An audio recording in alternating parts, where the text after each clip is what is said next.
A lot of Dashers will claim to make $20 to $50 an hour, and surprisingly, it's not because they're top Dasher. It's also not because they're in the most profitable city, or because DoorDash is just giving them really good orders so they can talk about it on the internet. It's because of these strategies and tactics that drivers are using to actually make money with DoorDash, so they're not working a 4-hour shift and coming home with $10.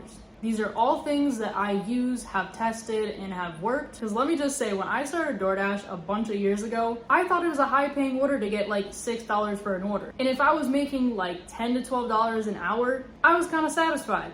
I did not know that these people that I was talking to while picking up orders were doing all of these things. Because I had several people telling me that they were making $600, $700, $800 over the weekend, and I was working the exact same zone as them, and I was so confused because how could you make that much, but I'm only making like $100 to $200 on the weekend? But these are all things that I have done that have actually worked so I can make more money on DoorDash. So again, you're not working 4 hours and only making $10. Now, something that a lot of Dashers talk about, myself included, is we all kind of focus on talking about the morning, lunch, and dinner shift. Those are usually peak times for orders. But not many people talk about working overnight, which actually has been one of my most profitable times to do DoorDash the entire time I've done it.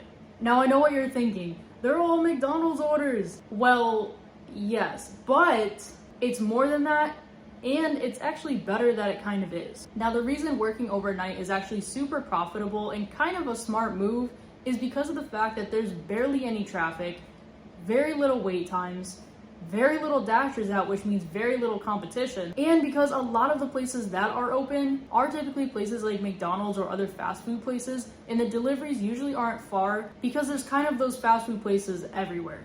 So you're saving time, gas, you're making money. And as a little side note, it's kind of peaceful working at night. There's like no one around. Also, if you want to get top Dasher, this is a super easy hack to get it because you can turn on earn by time. And yeah, you're probably gonna do a lot of McDonald's orders, but you're doing earn by time, which means that your acceptance rate is gonna it's gonna skyrocket because you're accepting every single order because it's mostly all the same restaurant, not far deliveries, there's no traffic. So any factors that you might put into whether you're gonna accept an order or not normally during the day, you don't really have to factor into these orders. And if there was a wait time, because you're on earn by time, you're getting paid for it anyway. So whether you want to try to achieve top Dasher and get your acceptance rate up by using this overnight earn by time method, or you just want to do earn by time at night, it's still a win-win. Also with doing earn by time overnight, because there's less competition, you can kind of just keep accepting order after order because you're probably one of the only Dashers out.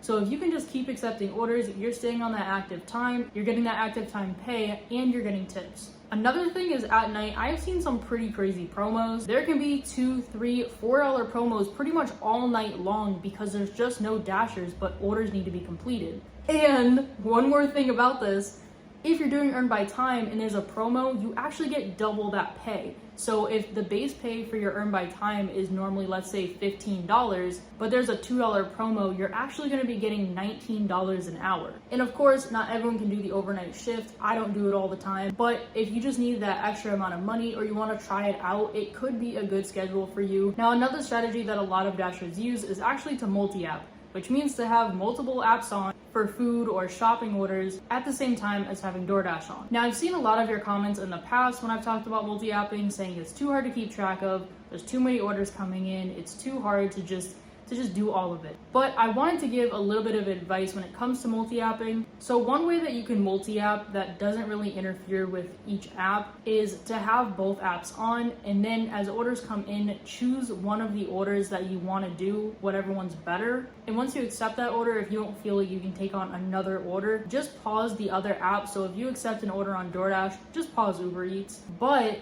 once you get like 1 to 2, 3 minutes away from your DoorDash delivery, turn Uber Eats back on. And there's a lot of reasons why people do multi-apping, but one of them is because there may not be an order on DoorDash that there is on Uber Eats. So as you're about to deliver to the customer for DoorDash, if you turn Uber Eats on, there might be a restaurant near there that only does Uber Eats. Or there just might be a good Uber Eats order and nothing on DoorDash. So it kind of helps to keep the order flow going. And although this video is specifically about DoorDash, that is how people who do DoorDash make more money. They tack on other orders from other apps, they group it all together, and they just earn more. Now for this next thing, for me at least, the first, I don't even know how many months this program was out, I wasn't a part of it, but then once I was, I still struggled to actually get these orders, and that's the large order and catering program. Now, although these orders don't exactly have a specific algorithm or, a program where you can, level up and you'll be preferred for these orders, there are some ways that you can actually get these orders a little bit easier and more frequently. And the reason that these programs are important is just because oftentimes